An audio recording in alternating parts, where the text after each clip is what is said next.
Boa noite, meus irmãos. Vamos então dar sequência ao nosso estudo do Livro dos Espíritos.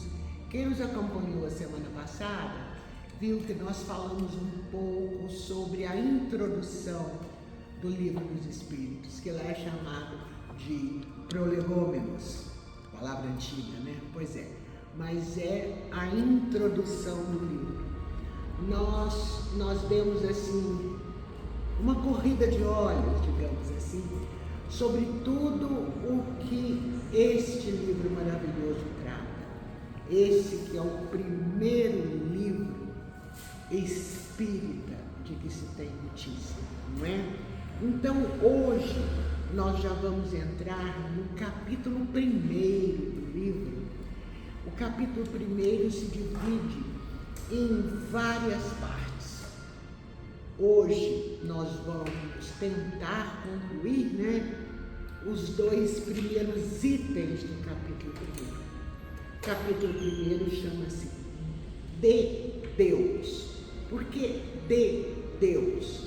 Porque no Livro dos Espíritos, cada capítulo fala de alguma coisa. Então, este primeiro capítulo fala de Deus.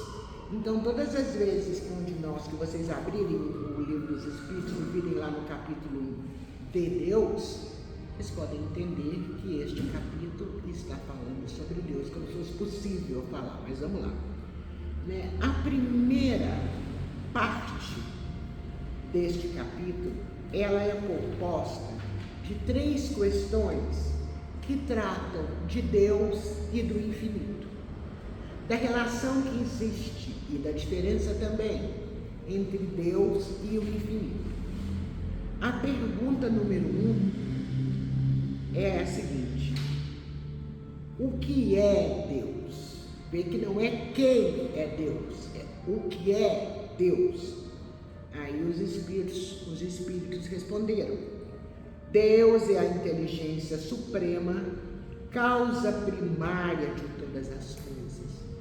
Semana passada a gente já falou sobre Deus ser a causa primária. O que é a causa primeira? É a primeira, é o fundador, é o que criou tudo nesse mundo. E para criar tudo nesse mundo, não só no nosso mundo aqui, mas em todos os outros planetas, em todas as galáxias, Deus foi o Criador. E para ele ter feito isso, ele tem que ter o quê? Inteligência. Mas não inteligência simples. Nós aqui na Terra, quando alguém tem QI de 3 dias, a gente fala que é um gênio. Não. Mas Deus é a inteligência suprema, superior, a maior de todas elas. Certo? Só assim ele pode ser entendido como causa primária de todas as coisas. Aí a segunda questão já pergunta: o que se deve entender por infinito? E os espíritos respondem: o que não tem começo nem fim, o desconhecido. Tudo que é desconhecido é infinito. Então vamos ver aqui. Já vimos na pergunta primeira o que é Deus. E agora o que é infinito. Sabe por quê?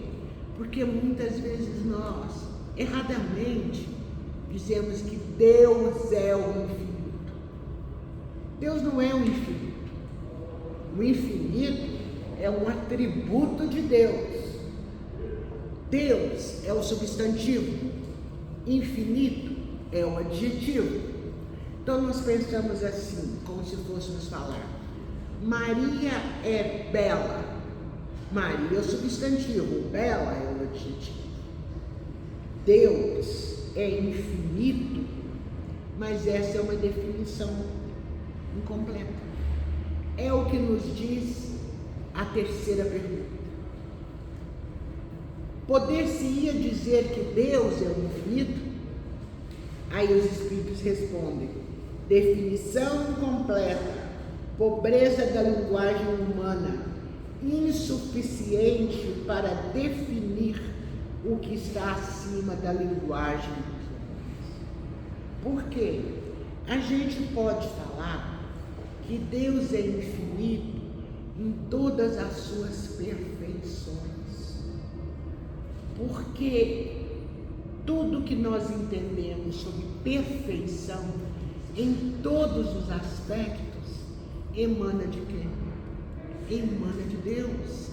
E se emana de Deus, é porque Deus é infinitamente perfeito. Ele é infinito em todas as suas perfeições. Mas como diz Allan Kardec, o infinito é uma abstração, é uma coisa abstrata, não é uma coisa concreta. Quando nós dizemos que Deus é o infinito, é a mesma coisa que se nós tomássemos o substantivo pelo adjetivo. Lembra quando há pouco eu disse que Deus é o substantivo e que infinito é o adjetivo? E demos até o exemplo de Maria é bela. O substantivo é sempre principal em relação ao adjetivo. Se nós dissermos que Deus é o infinito, nós estaremos tomando o adjetivo infinito, tornando o substantivo que é Deus. E por isso a definição é incompleta. E é incompleta porque sempre vai ser incompleta para nós humanos, porque a nossa linguagem é pobre para definir o que está acima da linguagem dos homens. A perfeição de Deus, o infinito que Ele criou, é incompreensível para nós. Nós não temos ainda, não possuímos a capacidade espiritual e nem intelectual para compreendermos a imensidão da obra divina, a imensidão dessa inteligência suprema que criou todas as coisas em todos os planetas, em todas as galáxias, em todas as constelações, que são infinitas, porque nós não sabemos onde terminam. Será que tem fim? Mas isso não é o mais importante para nós. O importante aqui, nesse primeiro item do capítulo 1 do Livro dos Espíritos de Deus, é que consigamos fazer a diferenciação entre Deus e o infinito, entendendo Deus como a inteligência maior do infinito, que foi criado por Ele. Deus criou o infinito. Então, se Deus criou o infinito não pode ser Deus. Ok? Bom, essa foi então perdão, foram as três questões do primeiro subitem do capítulo 1, Deus do infinito. Acredito que tenha ficado claro para nós, dentro das nossas limitações como espíritos ainda caminhantes, quem é Deus e o que é o infinito. Certo? Agora nós vamos passar para uma outra parte aqui dentro do mesmo capítulo 1, que fala das provas da existência de Deus. Vamos lá, a questão número 4 do Livro dos Espíritos pergunta: onde se pode encontrar a prova da existência de Deus? Os Espíritos respondem: no axioma que aplicais às vossas ciências, não há efeito sem causa. Procurai a causa de tudo o que não é obra do homem, e a vossa razão responderá. Gente, nós vimos agora mesmo que Deus é a causa primária de todas as coisas.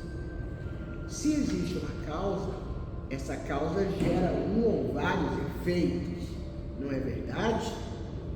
Então, vamos pensar em tudo que temos aqui que não foi obra nossa. E para isso, basta a gente olhar para o que a gente chama de obras da criação. o universo existe. Logo, existe uma causa para a existência do universo. Duvidar da existência de Deus é negar que todo efeito tem causa. E se a gente negar que todo efeito tem causa, a gente vai estar dizendo também que o nada pode fazer alguma coisa. Porque se nós duvidamos, não, Deus não existe. Então quem criou o universo? Quem criou todas as obras que estão aí para nós? Quem nos deu o ar que nós respiramos todos os dias? Quem nos deu a terra onde plantamos? Quem nos deu o mar e os rios onde temos a água? Se não foi Deus, se não acreditamos na existência dele, então, logicamente, nós vamos acreditar que isso tudo foi criado pelo nada. Não existe, não tem como acreditar. Então, a prova de Deus está nas obras da criação. Ok? Então, continuando aqui. Questão número 5. Que dedução se pode tirar do sentimento instintivo que todos os homens trazem em si da existência de Deus? Os espíritos respondem quase que da mesma forma da pergunta anterior. A de que Deus existe.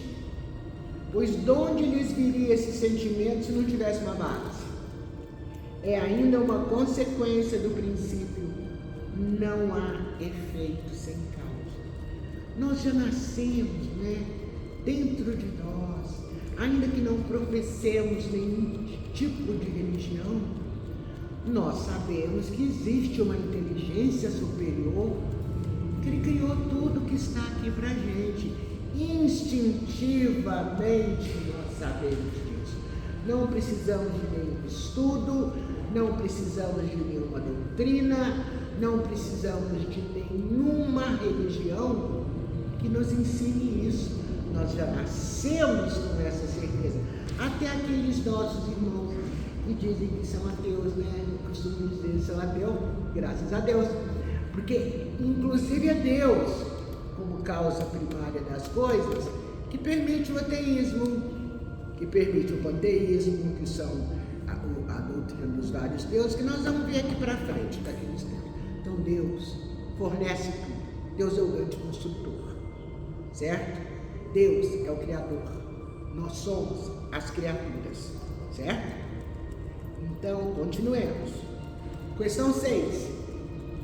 O sentimento íntimo que temos da existência de Deus não poderia ser fruto da educação, resultado de ideias adquiridas?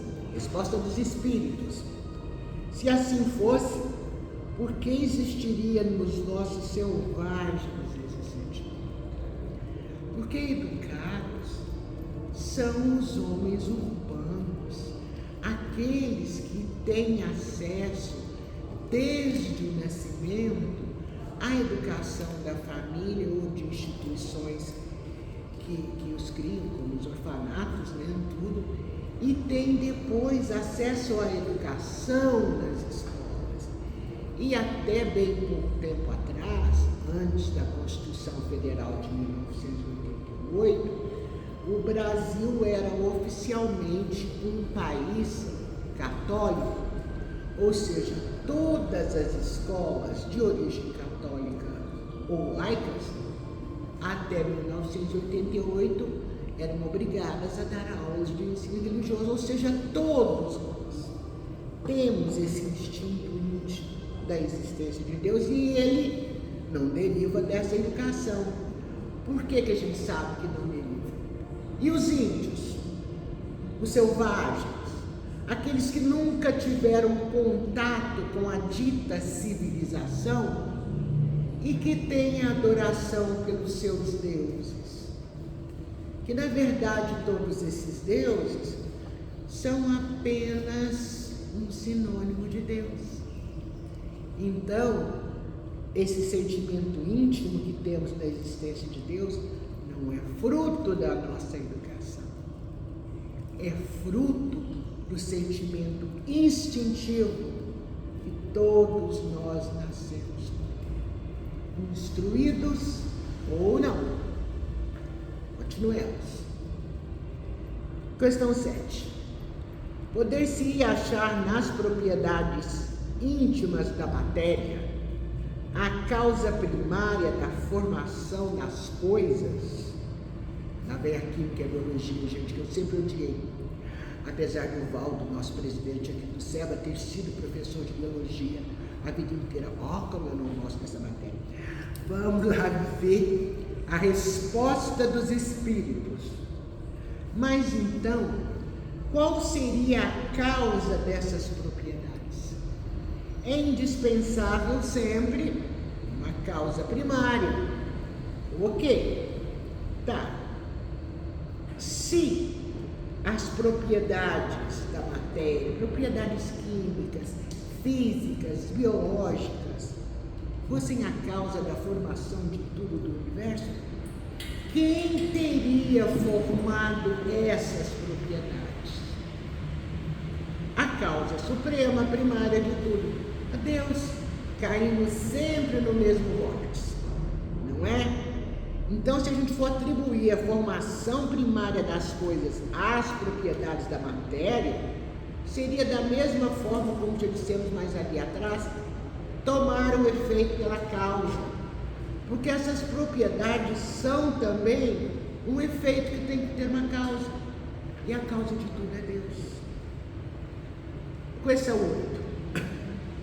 Que se deve pensar da opinião dos que atribuem a formação primária a uma combinação fortuita, quer dizer, por acaso, da matéria, ou seja, do acaso?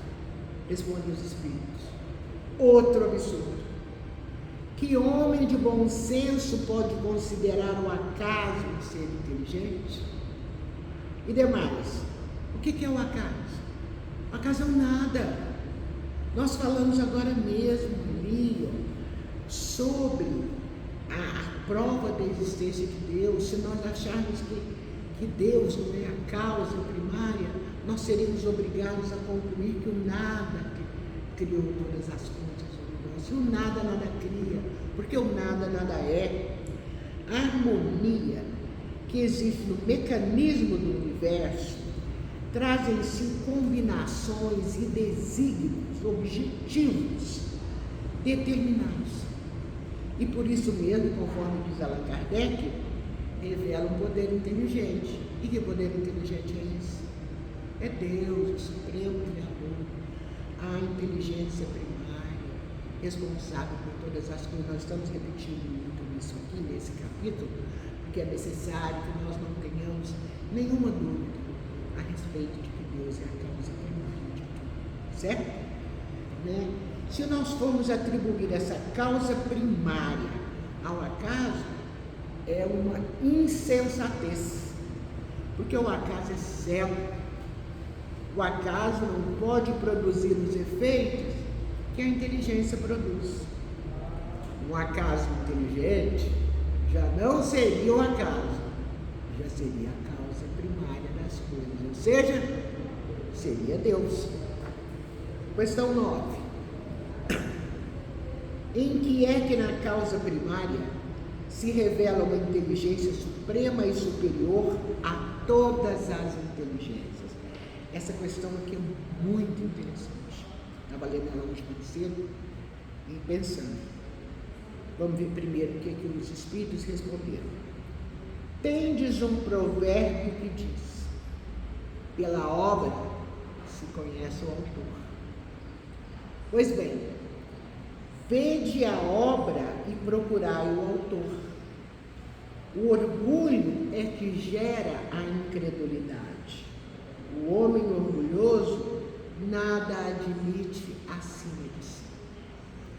Por isso é que ele denomina a si mesmo de espírito forte, pobre ser, que um sopro de Deus pode abater. E isso é verdade. Existem homens inteligentes. Quando eu digo homens, eu estou dizendo homens e mulheres. O ser humano é inteligente, sim. Temos muitos entre nós que têm uma capacidade intelectual enorme. O homem foi capaz de criar muitas coisas. O homem já chegou à Lua. O homem tem debelado com vacinas e com tratamentos a maior parte das doenças dantes ditas incuráveis. O homem escreve livros que são verdadeiras obras de arte. O homem conseguiu inventar aviões supersônicos, tudo. Agora nós temos até a tal da inteligência artificial. Isso aí foi tudo inventado pelo homem, que prova o quê? Que o homem é inteligente. Mas vamos ver esse provérbio. Pela obra se reconhece o autor. Tudo o que o homem procura com as suas descobertas é o reconhecimento para acariciar o seu orgulho. O homem não pensa nos outros quando ele constrói, ele pensa em si, porque ele é egoísta, ele é orgulhoso, e ele se diz: eu sou forte. Forte nada. Nós temos que entender que a nossa fortaleza é isso aqui, ó. Perto da fortaleza da causa primária de todas as coisas, perto de Deus, como diz, com um sopro, Deus pode nos destruir se Ele achar que deve. Muitas vezes nós merecemos, né? E, portanto, é uma inteligência superior e suprema a todos nós. Nós vimos aqui que o poder de uma inteligência se julga pelas obras que ela faz, né? Diz Alain aqui, ó, não podendo nenhum ser humano criar o que a natureza produz.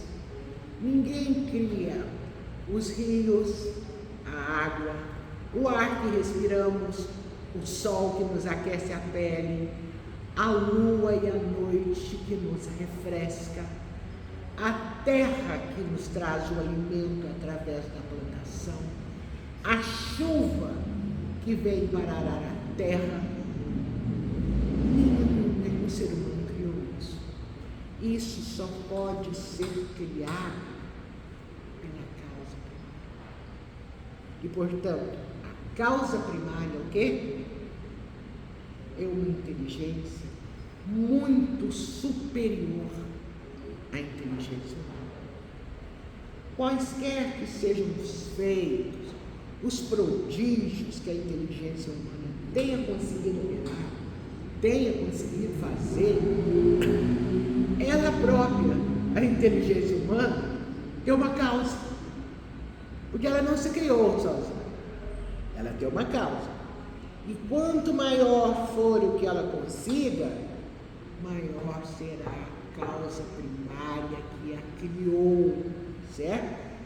Aquela inteligência superior é que é a causa primária de todas as coisas, seja qual for o nome que nós tenhamos dado a ela, certo? Então hoje ficou bem claro para nós, e principalmente para mim, porque a gente estuda a doutrina espírita há tantos anos, né? Mas às vezes a gente passa por este livro aqui, ó, dá uma lidinha nele, quando a gente precisa de alguma orientação, de uma palestra, alguma coisa, mas é a primeira vez nos meus quase 67 anos de vida que eu estou me dedicando a estudá-lo do começo. E só nessas 9 perguntas, sobre as quais nós batemos um papo hoje, a gente tem descoberto muitas coisas. A gente tem descoberto principalmente que nós temos motivos demais para agradecer a essa inteligência suprema, a essa causa primária de todas as coisas, que é Deus, pelo simples fato de acordarmos todas as manhãs, abrirmos os olhos e podermos respirar. Porque o ar que nós respiramos veio da inteligência superior que nos forneceu todos os presentes que Deus, causa primária de todas as coisas, nos fornece todos os dias, são bênçãos. Nós agradecemos a todos que estiveram conosco até agora, encarnados e desencarnados. E a semana que vem estaremos juntos novamente para continuarmos o estudo do livro dos Espíritos, obra codificada por Allan Kardec.